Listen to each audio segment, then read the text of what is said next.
Subscribe कीजिए दोस्तों हमारे चैनल को। नोटिफिकेशन पाने के लिए बेल आइकन को प्रेस कीजिए।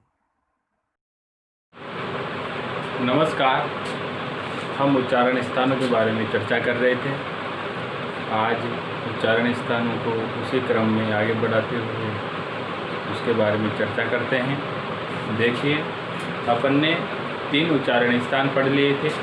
वो 3 उच्चारण स्थान क्रमशः है दंत, मूर्धा और कंठ।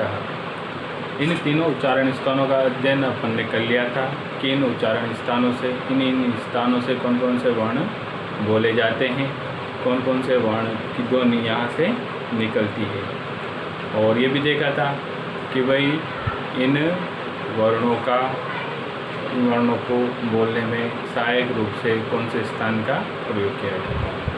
आगे क्रमशः उसी अध्ययन को आगे बढ़ाते हुए लेते हैं आज अपन तालु। सबसे पहले तालु को जानो आप। तालु क्या होता है? आपने कल पढ़ा था मूर्धा, पिछली कक्षा में पढ़ा था मूर्धा। अभी यहाँ आगे तो दंत आ गए और इसके पीछे होता है तालु, जो आप देखते होंगे अपने मुंह के अंदर एक इस प्रकार से जीभ के ऊपर, जीभ का जहाँ अंत होता है, जीवा मूल होता है, वहाँ पर देखा होगा आपने इस प्रकार से लटका हुआ एक अंग दिखाई देता है, उसे क्या बोलते हैं? तालु। जब हवा शरीर में से आहार नालिका में से टकराती हुई बाहर निकलती है, जैसे अगर कंठ पे टकराएगी तो फिर वो कंठ उच्चारण स्थान होगा। अगर तालु पे टकराएगी तालु होगा, मूर्धा से टकराएगी तो मूर्धा होगा, और दंत से टकराएगी तो दंत होगा। आप देखो, जब वायु बाहर निकल रही है और वो वायु बाहर निकलते हुए तालु से टकरा करके एक ध्वनि का निर्माण कर रही है, एक वर्णों का निर्माण कर रही है, तो फिर उसका उच्चारण स्थान, उन वर्णों का उच्चारण स्थान क्या होगा? तालु होगा। जो वर्णों का उच्चारण स्थान ये होता है तालु है।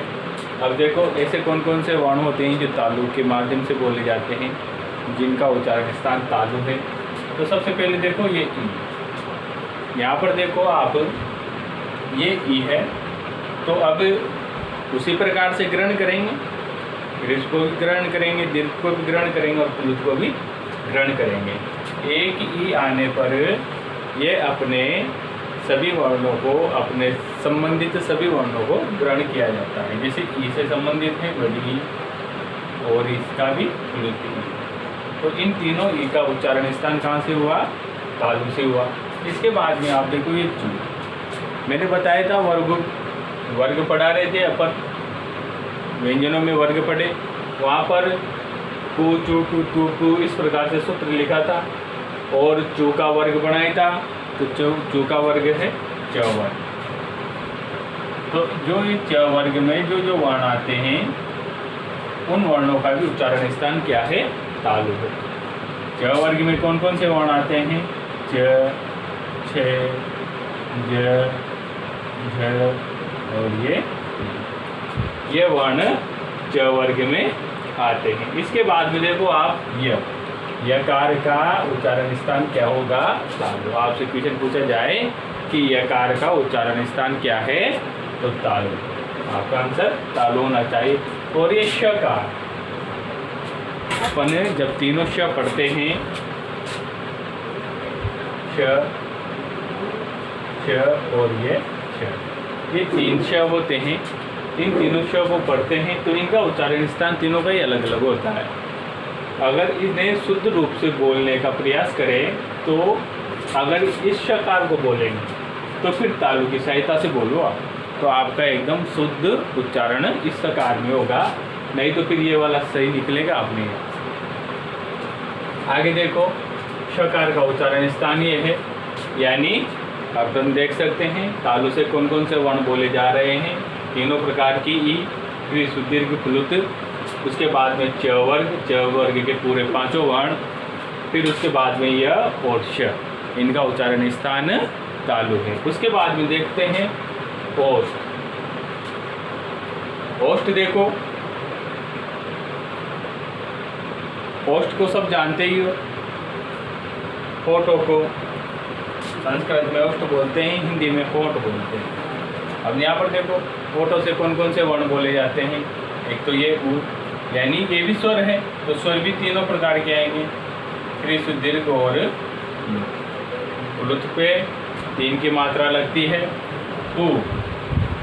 अब यहाँ पर आपने देखा होगा कि यहाँ पर छोटे ऊ की मात्रा है, यहाँ पर बड़े ऊ की मात्रा है, तो यहाँ पर संधि हो रही है एक दीर्घ संधि। यहाँ पर इसके जब इसका विश्लेषण करते हैं या पदच्छेद करते हैं इसका, तो फिर यहाँ पर होता है ऊ प्लस उपध्मानीय, उपध्मानीय ये वर्ण है, इसका संधि विच्छेद ऊ प्लस उपध्मानीय है। तो ये जो ऊ है, ऊ से यहाँ पर प वर्ग बन जाएगा, प वर्ग बनाते थे। प वर्ग में कौन कौन से वर्ण आते हैं ये पूरे लिख लेते हैं, प, फ, ब, भ और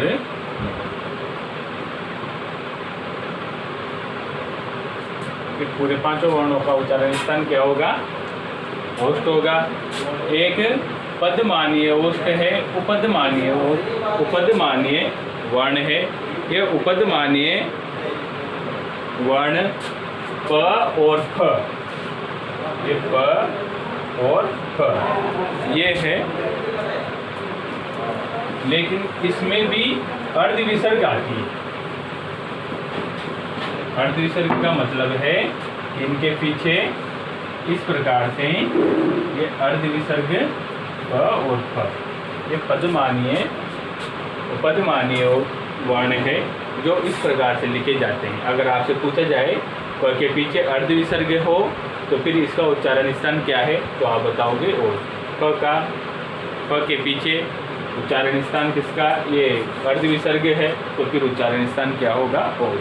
आप ऐसे भी देख सकते हो प और फ यहाँ पर भी आ रहा है, प और फ यहाँ पर भी आ रहा है, लेकिन इन दोनों में अंतर यही है कि इनके पीछे विसर्ग लगी हुई है और इनके पीछे विसर्ग नहीं लगी। एक जीवा मूल, ये जीवा मूल क्या होता है, आपने देखा होगा जीव के आकृति इस प्रकार से होती है। तो ये जीवा का जो ये मूल भाग है जहाँ से ये जुड़ी हुई होती है, उसके मूल भाग से 2 वर्णों का उच्चारण होता है। वो 2 वर्ण भी इसी प्रकार से हैं। कौन कौन से वर्ण हैं, एक तो क और एक ख। इन पे भी आपने देखा होगा कि इन पे भी अर्ध विसर्ग का ये चिन्ह आता है इस प्रकार से, ये अर्ध विसर्ग का चिन्ह नहीं है। आप देखो ये पूरी विसर्ग को आदि आदि कर दो तो इस प्रकार से ये चिन्ह बनता है, तो ये अर्ध विसर्ग का। तो इन क और ख का उच्चारण स्थान भी क्या है, जिह्वा मूल, जिह्वा मूलस्य। तो जिह्वा मूल से आपसे क्वेश्चन कर लिया जाए कि जिह्वा मूलस्य वर्णों का उच्चारण स्थान क्या है, तो जिह्वा मूलस्य उच्चारण का स्थान जिह्वा मूल है, जिह्वा का मूल यानी जीभ का मूल भाग। आगे देखते हैं नासिका। नासिका से कौन कौन से वर्ण बोले जाते हैं। नासिका को आप जानते ही हो, हिंदी में नाक बोलते हैं, हिंदी में नाक बोलते हैं नासिका को। नासिका अनुस्वार से, ये जो अपनी अनुस्वार है, अनुस्वार इस प्रकार से लगाते हैं। तो जो इसका उच्चारण होता है अनुस्वार का, ये किससे होता है, नासिका से होता है। तो नासिका यानी अनुस्वार का उच्चारण स्थान क्या हो गई, नासिका हो गई। आप देखो यहाँ पर देखो, आप जैसे रामम लिखा के ऊपर अनुस्वार लगा रखी है, तो आप देखो रामम, तो आपको नाक से ध्वनि निकलती हुई महसूस होगी। वक्षस्थल, वक्षस्थल, वक्षस्थल यानी फेफड़ों की सहायता से या हृदय ये सीने की सहायता से जिन वर्णों को बोला जाता है उसका उच्चारण स्थान होता है वक्षस्थल। अब यहाँ पर देखो, आप एक कॉमन वर्ण लेते हैं ख, इस प्रकार से वर्ण लेते हैं और यहाँ तक आप नोट कर लो, फिर इसे आगे समझते हैं। नोट कर लो इसे। कर लो।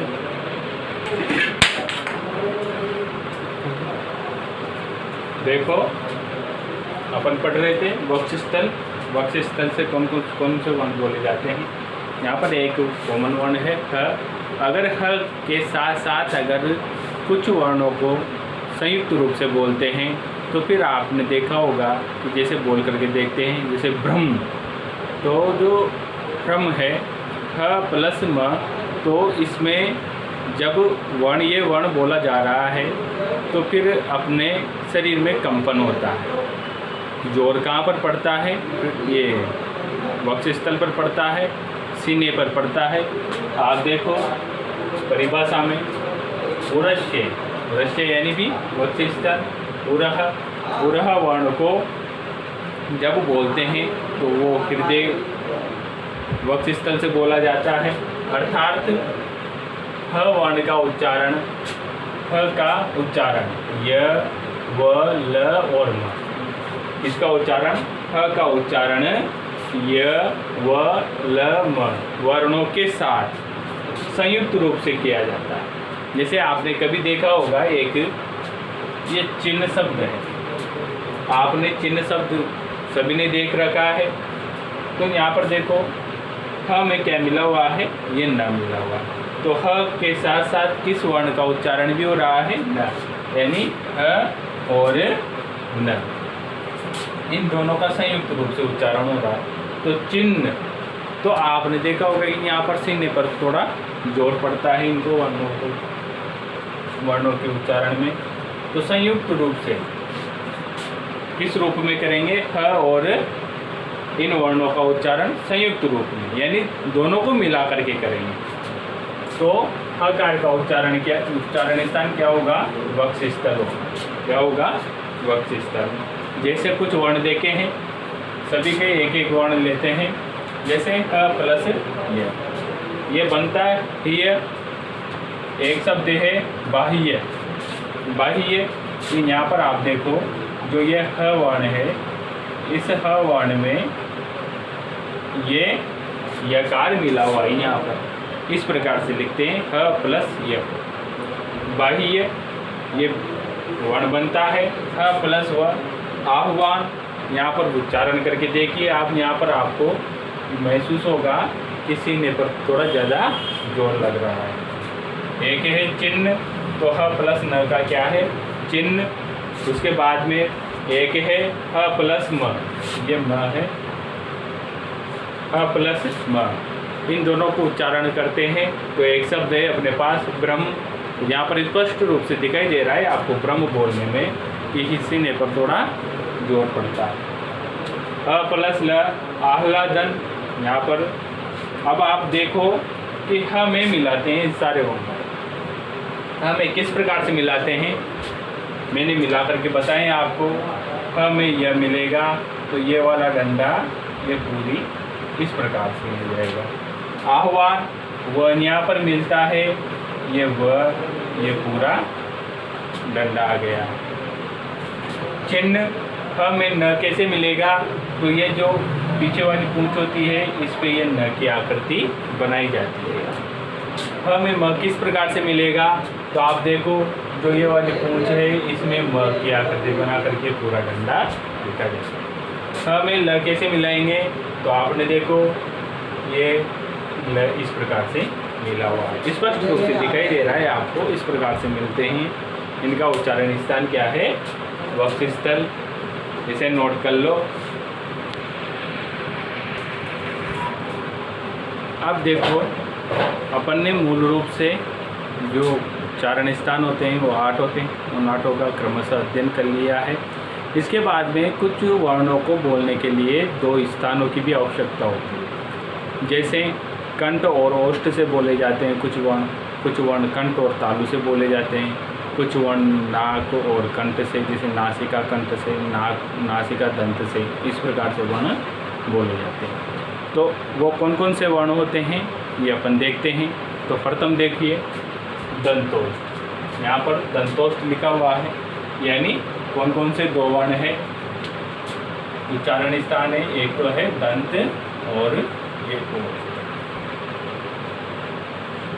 इन दो उच्चारणों की सहायता से, उच्चारण स्थानों की सहायता से एक वर्ण बोला जाता है वकार। वकार मतलब वकार यानी व वर्ण। जो ये व वर्ण है वो किन किन उच्चारण स्थानों से बोले जाते हैं? दंत और ओष्ठ से। इन दो स्थानों से इस वकार का उच्चारण होता है। उसके बाद में देखिए कंठ और ताल। कंठ और ताल, इनसे एक तो ये ए और एक ये बड़ा है। इन दो वर्णों का उच्चारण स्थान क्या है? कंठ तालु, यानी ए दे तो कंठ तालु, ए दे तो एत अयत। इसका अगर संधि विच्छेद करते हैं तो एत और इस प्रकार से।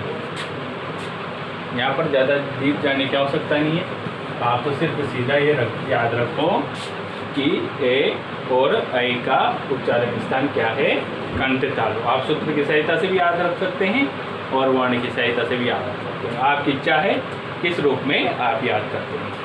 आपका क्वेश्चन में फिर से बोल रहा हूँ, वहाँ पर आपको प्रश्न पूछा जाएगा कि कंठ तालु से कौन कौन से वर्ण बोले जाते हैं, तो आपका आंसर होना चाहिए ए और ऐ।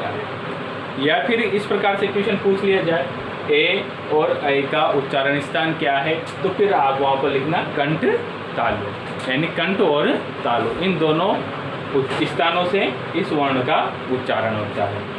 इसके बाद में देखो कंठोष्ठ। कंठ और ओष्ठ, यहाँ पर भी वही वृद्धि संधि हो रही है। ओ दो तो कंठोष्टम, ओ और औ। इन दो वर्णों का उच्चारण कहाँ से हो रहा है? कंठ और ओष्ठ से हो रहा है। उसी प्रकार से कुछ क्वेश्चन पूछा जाएगा कि ओ और औ का उच्चारण स्थान क्या है? कंठोष्टम। कंठोष्टम से कौन से वर्णों का उच्चारण होता है? तो फिर ओ और औ। तो आप देखो कि इन दो वर्णों का उच्चारण स्थान क्या है? कंठोष्ठ। उसके बाद में मुख नासिका। मुख का मतलब है पूरा मुंह और नासिका से नाक, यानी वर्ग के पंचम वर्ण। इसके वर्ग के पांचवें वर्ण या पंचम वर्ण मुख से तो बोले ही जा रहे हैं, किसी निश्चित स्थान से तो बोले ही जा रहे हैं, लेकिन उसके साथ साथ में उसमें नासिका का भी सहारा लिया जा रहा है। आप देखते होंगे किरणा, ये है ट वर्ग का पंचम वर्ण, है ना। अगर इसे बोलते हैं तो आप देखो ट वर्ग का पंचम वर्ण बोला जा रहा है मुर्दा से। इसके साथ साथ आप नाक का भी सहारा ले रहे हैं, नासिका से भी ध्वनि निकल रही है। तो जो ये वर्ण है ये भी दो स्थानों से बोला जा रहा है, यानी वर्ग का पांचवा वर्ण, यानी प्रत्येक वर्ग का पांचवा वर्ण दो स्थानों से बोला जाता है, जिसमें एक कॉमन है नासिका और दूसरा है उसका जो मूल स्थान है।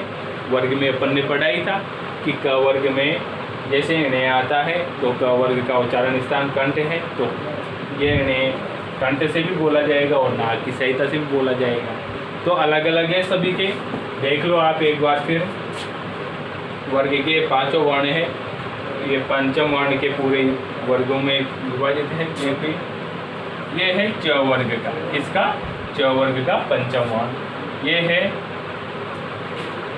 प वर्ग का पंचम वर्ण, ये है क वर्ग का पंचम वर्ण, ये है ट वर्ग का पंचम वर्ण और ये है त वर्ग का पंचम वर्ण। तो आप देखो ये पंचम वर्ण है, ये जो च वर्ग का पंचम वर्ण है, तो च वर्ग तालु से तो बोला ही जा रहा है, मगर इस पंचम वर्ण को बोलने के लिए एक चीज़ का और एक स्थान का और सहारा लिया जा रहा है, वो है नासिका।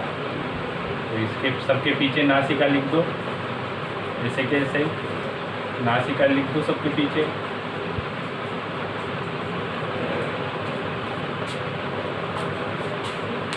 अपने उच्चारण स्थान पूरे हो चुके हैं। आपने देखा होगा प्रत्येक वर्ण का एक निश्चित उच्चारण स्थान होता है, वो कहीं ना कहीं से बोला जाता है। यानी जब नाभि से वायु ऊपर की ओर आती है, मुख की ओर आती है, तो वह कुछ स्थानों पर टकरा करके ध्वनि उत्पन्न करती है और उन्हीं ध्वनि को अपन क्या बोलते हैं? वर्ण बोलते हैं। ठीक है, इसे नोट कर लो। चलो तो पहले वही है।